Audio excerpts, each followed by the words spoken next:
Hey YouTube, Petey Two Finger here. So every year, usually I try some different experiments with the guitar setup when we do the remote music days. So a couple of years back, I was using this Volvo amp. You may recognize this. It's got a 100 watt Class D amp board, so it's a powered speaker with an equalizer, and it's got this circuit that has these colored LEDs that light up different colors depending on how loud the music is. So I added this battery pack here to power this Tom Scholz guitar race. So the output of it, I soldered a coax cable, a shielded cable going through the interior, and I unplugged the cable from the normal input and let that hang in there, and then soldered in a connector going to the output. So the battery, normally this runs on a 9 volt. I've got a battery pack in here that's 12 and a half, and that wire also runs in here. So the way that it works is you plug it in and it makes the connection, so you have to unplug it, which means I can store it with the batteries in and they won't drain. And if I want to use this amplifier and EQ, but I don't want to run, there's no bypass on this. So I will unplug the input switch that I added and then reconnect the old input cable. So it's, if I end up not liking this, I drilled 3 holes in it, but I can just as soon disassemble that and remove this. I'm excited for this because the idea is to use a wet, dry, wet rig where you would have a stereo setup, which I already have. I'm running stereo with the effects. I got a Moore Ocean machine, which is a dual delay with a reverb that just sounds massive. So having that, all that spacey sound going on in stereo, having a mono center speaker, and also I use the Zoom G3, which the amp models in there are modern high gain sounds, heavy metal, hard rock tones, and a lot of times that's really a lot of gain, whereas the distortion on the Tom Scholz Guitar Ace, I find with this rig, maybe it's just me, I can really hear a lot of the guitar's natural tone come through. The distortion doesn't really completely take over the sound like it does on most distortion boxes, and that's really one of the things. Now, I had tested this rig. I had my guitar, at the time it was active. It had a Sustainiac and like active pickups with a wah-wah, and then my G3 with all my tones and an EQ. It's a homemade EQ. It's really bass circuit. Like on a bass guitar, you have an active with bass, mid-range treble knob, and a volume. Well, I get those circuit boards from eBay for like $8-9. I use a pair of them, and then I will unsolder the pots and get a stereo pot and wire both channels. So it comes down to you have a stereo EQ, 2 channels wired together on stereo pots, and then that's a cheap, it's a $16 EQ unit. Whereas something like the EQ that's in here was 12, and it's hi-fi. It's not musical frequencies. It's more for hi-fi, and it doesn't work as well. You can't really hear it as much as the one that's for bass guitar, where this is, of course, it's 6-string guitar. Anyway, talking about this rig, it's going to be a long video. This amp, I really like this amp. It's a 100-watt powered speaker. All the tone comes from the amp and cab sims in the Zoom G3 modeler or the G1. This is the cabinet, speaker cabinet that I was using. I put a couple of bass ports in the front, which weren't enough, so I ended up chopping that one in, and gee, that was enough. It's a Fender speaker. This gentleman, old tube amp aficionado, had bought a Princeton, brand new, and then bought a very expensive Superior, I don't want to say very expensive, it was a replacement speaker that he bought, and he removed the Fender speaker and sold that to me for $30. So it's a Fender logo Princeton speaker that's in there. And then if you got a keen eye, you might be able to notice this crossover here. The thing with using a model or any kind of amp or cab sim is if you run it through like a studio monitor or a PA speaker, something that's full range, it really does a lot better. If you plug it into a guitar amp, and I know people will argue, well, it says right in the manual, there's even a setting for guitar amp. Well, yeah, there's a setting, but it sucks. They put that in there and they'll sell it to you because they want you to buy it. But what they're not telling you is these modeling devices, they really only flourish and do their thing well with a full range because they need all that high-end information to properly model an amp. And you think, well, that's crazy because a real guitar amp doesn't have a tweeter in the first place. Why would you need? Well, that's just what it is. So that way of thinking got me to start installing crossovers and then get tweeters and trying different tweeters and see. And boy, it really does help. It's not as good as using a full range system, like, the rig as it is of now. I have the guitar going right into the Zoom G3 into a Moore Ocean Machines, this Echo box that's got 2 delays and a reverb, and it's just massive. So going into this EQ, that bass EQ that I told you about, and then into a mixer and a pair of preamps, and then into the power amp, which is another one of these Class D doohickeys. Then out into a pair of 8-inch professional PA speakers that are good ones they have compression drivers. They don't have piezo horns, and then it sounds so much better doing it that way. So yeah, I started thinking about adding horns to these older setups that just had guitar speakers, and it really does make a difference.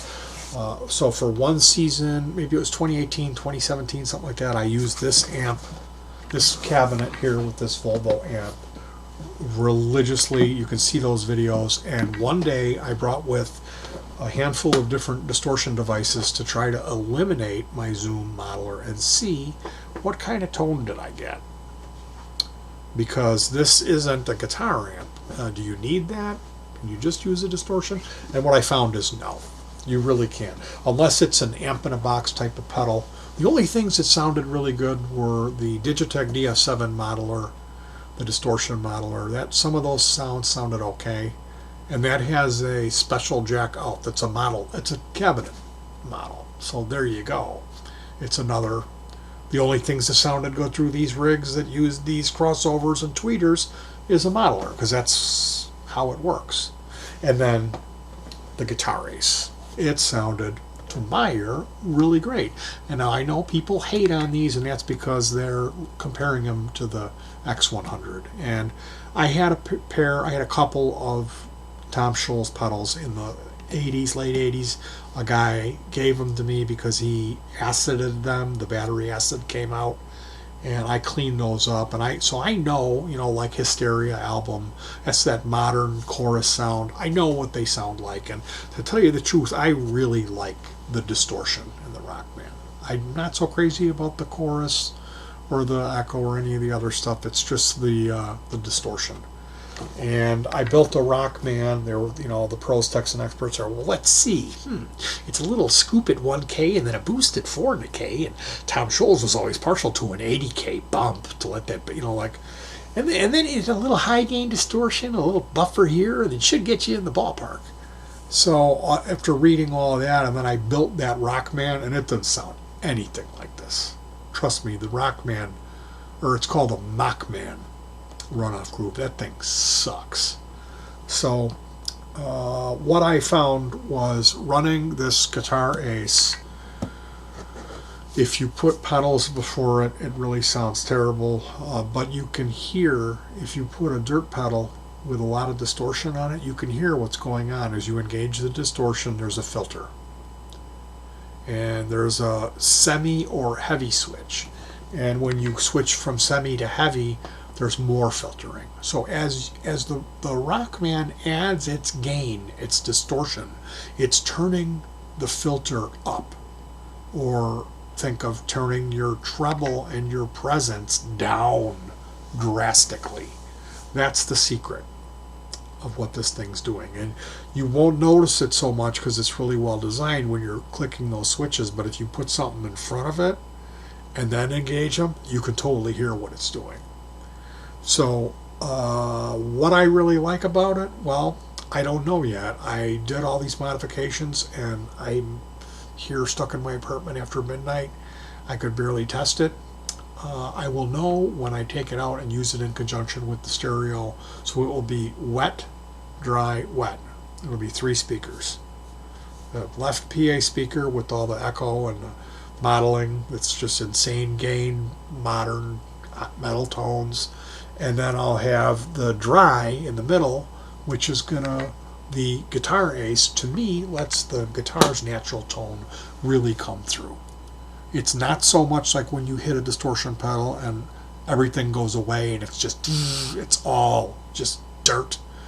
This, you've got your natural guitar tone. You can hear it.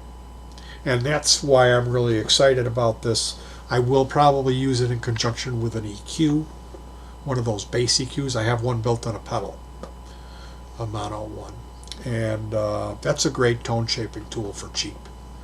But right on, I'll have the guitar, probably the yellow Steinberger, or I'm going to want to break out my Fernandez again. Cable coming out into a Boss chorus pedal, and that splits the signal. So one side will go to the Zoom G3, and then to that goofy bass EQ. It's stereo.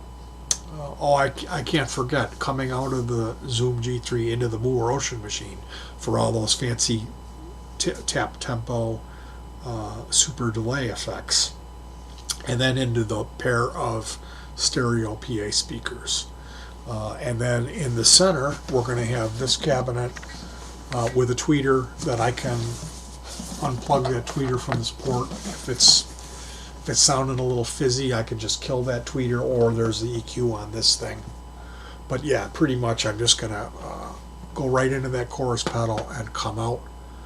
And I do have a Friedman BEOD/Dirty Shirley pedal here. I'm building it. There's a pot, a trimmer pot, and you turn it one way, it's the BEOD, turn it the other way, it's the Dirty Shirley.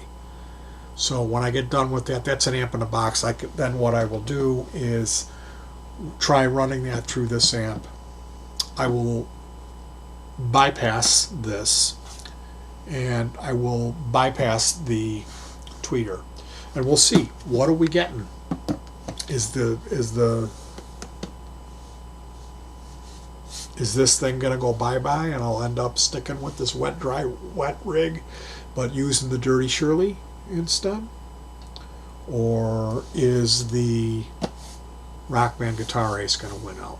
And I know that's not a popular thing to say, but because people hate the rhythm ace. I paid $4.99 for that at Salvation Army, and I love it for what it does. I mean, if you put a pair of headphones on it and listen to it, you get the idea. If you plug it into your stack or your combo, you're doing it wrong. And that's what a lot of people do with model learning devices, and that's one of my big pet peeves. But again, good thoughts, good words, good deeds, and I don't know. I mean, I just finished modding this thing, and I'm excited about telling you guys this is what's going to be going on, at least for the first time I go out this year. We got to see how it pans out. The rig is always changing and evolving, but we'll see. I really like the idea of having the batteries for this inside of this pack and having it all wired up. So what will I be adding? Well, a chorus pedal. Plop that chorus pedal down as a splitter, run another cable right into this, and you're done. And I have another auxiliary stereo amp, which is a whole nother weird thing. The day that I bought the speaker, I also found a silverware service box. So when you see videos of us play, there's a cabinet with a brass 2 on it, and a single black speaker. That's this home speaker that goes in your ceiling that's got a stereo. The woofer has 4 leads coming out of it, like it's a stereo woofer. Then there's 2 PCBs with 2 crossovers and 2 like horns, like beefy horns in there, and it's rated at 100 watts. So I put a 50 by 2 Class D powered speaker board inside of that silverware service box with 4 big blocks of 18650s lithium-ion batteries with a fuse and a switch, and I just have a regular stereo volume pot on the input, and splitting the signal at that EQ, that goofy bass EQ, I run a splitter like a headphone splitter and run one cable to the silverware service amp, and the other cable goes to the powered mixer. And I'm using 1/8" cables. So that's what I've been doing, and there's no real the necessity. The reason for that silverware service amp is so I can really crank my guitar and not worry about those doing any damage to those the PA speakers. So in this case, with this wet dry wet rig, I will just eliminate that silverware service cabinet, and that way it will be really not adding too much more. You know, I'll need a power supply for that chorus pedal, and as far as the chorus goes, that's tricked out too. With the chorus, I don't like running it, but I don't like having it off, so I compromise, and I cut the wire that goes to the rate control, the rate for the low frequency oscillator, the LFO. I found with the Boss CE5 Chorus Ensemble 5, if you turn the rate switch all the way down, it was thumbing its nose at me, it was still oscillating. And I'm like, if I turn it all the way down, I want it to stay still and just have this tight delay, like it sounds like you're playing in a sewer, or like a super tight delay, like a toilet paper tube sound. Sometimes I run a pair of chorus pedals like that, and I'll tune one to a resonant peak of an A 440 and another to a resonant peak at an E, and let them fight it out, if you will. Hey, it makes it sound more digital, and that's a good thing if you're Petey Two Finger. So the idea with the CE5 was I turned the rate down and it was still, so I've done this mod on Fender amps that have built-in choruses that refuse to stop. You know, you turn the rate all the way down, you can still hear it. It's moving fast, too. So you take the middle wire that goes to the rate control, and you put a break in that wire and run that break to a toggle. And that's all you need to do. And then when you connect it, it'll oscillate. When you throw the switch down into the mod position, you get that kind of super tight delay. So there you go. And you tune the resonant frequency with the depth control. You can tune that. You'll hit an A and you'll see at one point about 40% it will peak, meaning you play an A and it will resonate. So there's different things you can do with it, and that's my chorus mod. Anyway, you guys, I didn't want this video to be too incredibly long. Good thoughts, good words, good deeds. What do you think of my little idea? You have to wait and see what it hears like, what it sounds like, because I don't even know, and like I said, I may end up shelving all of this. All right, peace.